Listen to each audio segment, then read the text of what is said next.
Hello, this is SteamPunk Bob, and today we descend into Valdis' story, Abyssal City. Valdis' story takes place entirely in an undersea city, the titular Abyssal City, named... I really don't remember.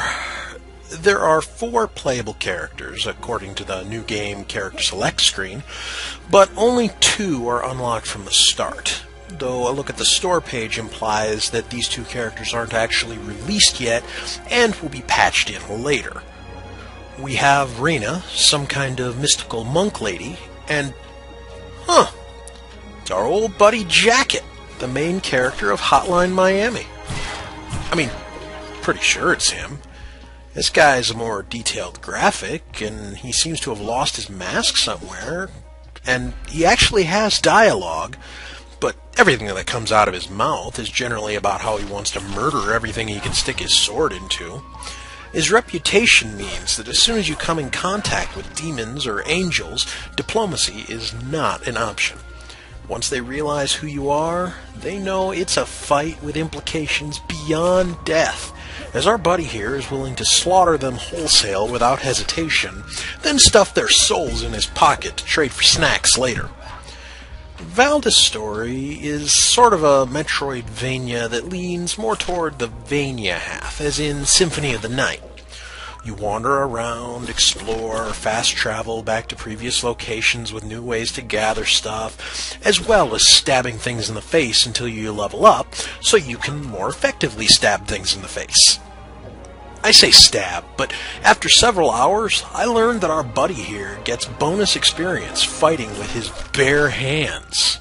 With karate, I'll kick your ass, hit to Tiananmen Square. Even with explicit level grinding, where I would just wander around murdering everything and going in loops to find monsters to slaughter with my bare hands, and using a weapon against bosses, results are less like this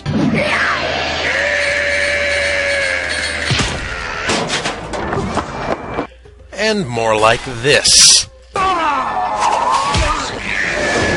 The thing is, you need to do really well against the bosses. You're graded on time, something the game doesn't say what it means, and whether you used your life potions, which are basically fairies in a bottle. What does this middle icon of 2 swords mean?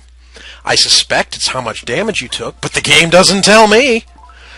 Anyway, these 3 things go into an arcane formula, and you're graded on the boss from F to S. Higher grades mean bonus experience, which is all well and good. Oh, and bonus stat points! I understand wanting to give the player incentive to do well on bosses, but now you've set up a system where the player has to level up well beyond what's required for the boss, because beating the boss isn't what's important.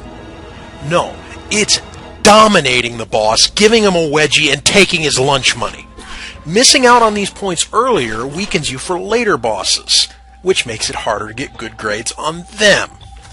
Now, I don't mind minor level grinding in a game, but if I'm exploring everything I can, going out of my way to kill monsters while doing so, while using my bare hands for bonus experience, and sometimes outright farming for specific item drops for upgrades, I should be able to competently handle the game's bosses.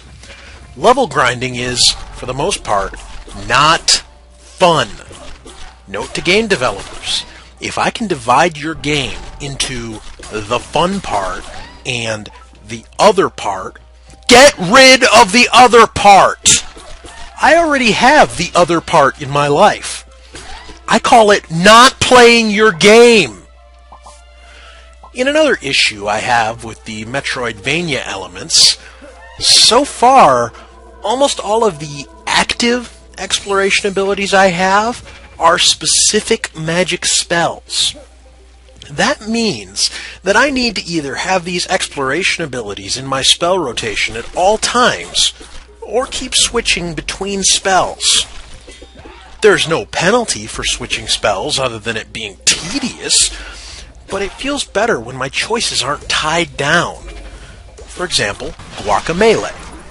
Guacamelee's special abilities were for the most part, pushing a specific direction and tapping D. Rooster uppercut, up and D. Dashing derp derp, the side you want to dash, and D. I understand these are different games made by different developers, but couldn't we have had something similar for my active exploration abilities? Another magic button so I can have my explory stuff go on one list and my general use stuff go on another? Gets even worse when later on I have 2 exploration abilities that go in the same slot. The more I play this game, the more it pisses me off. The game balance is very poorly done for the most part. An example is these Ice Mage monsters. If you aren't wearing special armor, any attack from them will freeze you solid. Their Ice Spike attack bounces you in the same direction the wave propagates, meaning they just get free hits on you even if you are freeze-proof. And they get an everything-proof shield after you hit them for a bit. Why the hell do you give me a combo meter if enemies can just decide that I can't continue my combo? I have yet to find anything that can break through this shield other than just waiting it out. Not even fire magic can break through this ice shield. Now, don't get me wrong, these aren't the only enemies that can stun lock you. Really, it would be much easier to compile a list of enemies that can't stun lock you. For example, none of them. You can develop your character with stat points and skill points every level. Thing is, you get pitiful returns on putting your stats in pretty much anything except luck. You get nearly as much attack power pumping your luck stat as you do putting the points into strength, plus more HP, MP, magic power, crit percentage. Shouldn't I at least get decidedly more attack from strength than luck? The skills are broken too, which shouldn't come as a surprise. You have a skill cancel, which you can use to do an evade dash. A level 10 skill for one character makes it so that you can refresh skill cancels by dodging enemies. There are certain enemies that literally cannot be defeated without these dodge dashes. Of course, if you're casting a spell or trying to punch someone, your combat dodge doesn't refresh. Okay, so I have a combo meter that actively encourages me to keep punching enemies. But if I punch enemies, then my skill cancel doesn't refresh, so I get my ass stun locked. There's other things on the skill tree that shouldn't be there. They should just be activated by default. For example, the monk lady already fights with her bare hands. She doesn't get a damage penalty like Jacket. But she needs a level 5 skill before she can, sometimes, break blocks. I say sometimes because the game arbitrarily decides if it will let you break an enemy's block, or if they'll just counter as if you'd use light attacks on them. The main reason this should be included in her skill set by default is that Jacket, the swordsman, can break through blocks with his bare hands. But not the lady whose default weapon is a knuckle sandwich. Oh no, we can't have that. The jumping controls annoy me too. Part of the problem is that I already have a bias against games that use up as jump. But the jumping just feels wrong. Sometimes I snap to ledges, sometimes not. Sometimes my wall jump works properly. Sometimes I just rub against the wall, then lazily drift to the side. Sometimes I hold the arrow keys in the direction of a wall I should snap to, then curse and yell as I slip past it. Again! And again! Oh, here, transitioning between screens, I get no upward momentum. There we go. When trend don't properly cling to walls. Awesome! Oh, can't forget this gem, where I'm forced to jump side to side using these ledges, but I can't climb up, or else I stand in the death ray and flinch off. You know what would make that more convenient? If the jump button was not the same as the climb up on the ledge button. Well, and that's not the only pain-in-the-ass jumping puzzle type.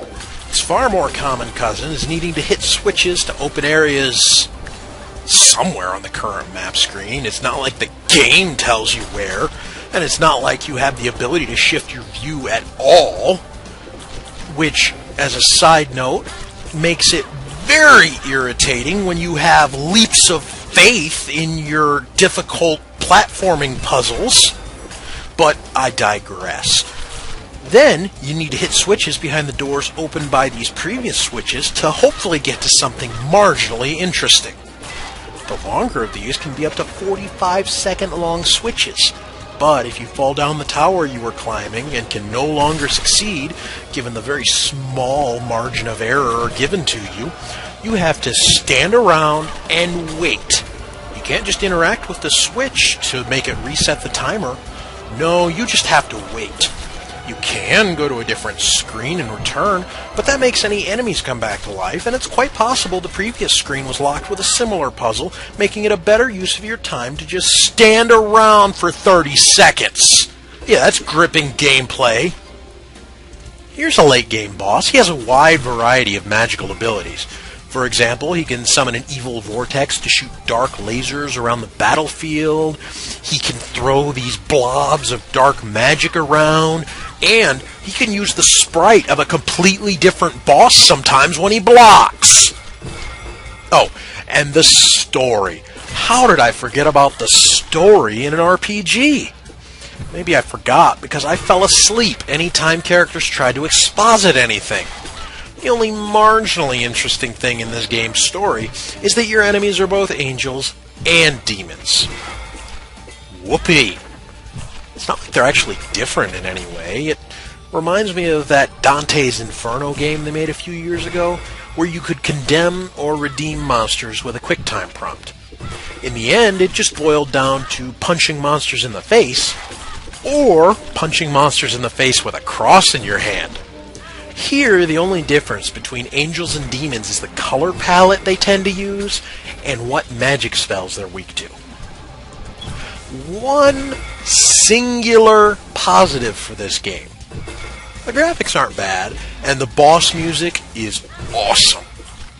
I may hate having to fight bosses in this game, but when the fight music starts and that guitar thing starts going, I'm reminded of Guilty Gear, which boasts some of my favorite game music ever. This game is not finished. This game is broken.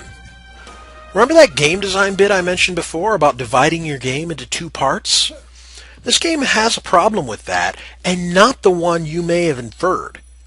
This game barely has a fun part.